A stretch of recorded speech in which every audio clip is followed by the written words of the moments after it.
Sulat na po. Sulat na po po. Letter T. Ayusin natin niya yung T. Saan na yung T? Ano po? T. Ito pa. Ayusin pa natin. T.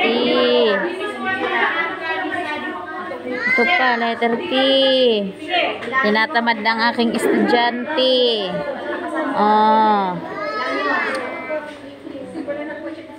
Tinatamad na ang aking estudyante. Letter T. Opo, ayusin. Opo, o T. T. Ayusin na T. T. T. Opo. O, ito pa, letter S. Alin pa po? Tapos na. Trace mo. Trace. Trace. O, dali na i-trace po. Trace. Oh, ano pa? Ano ba? Ito pa, letter R. R. Dali, hawakan na yung pencil. Abigin, pencil mo. Letter R na. Alin na po, alin na. Dito na. Dali na. Dali. Dali, N na pa.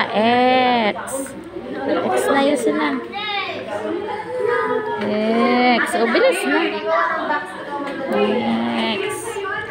Alin pa po? Ito, letter R. R.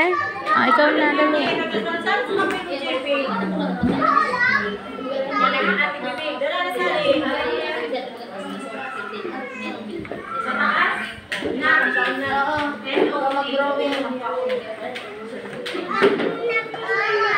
Ilang triangle.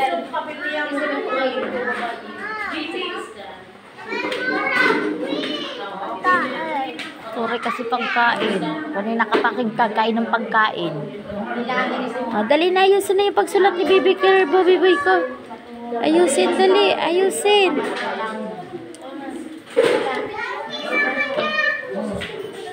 Sit down lang. Okay.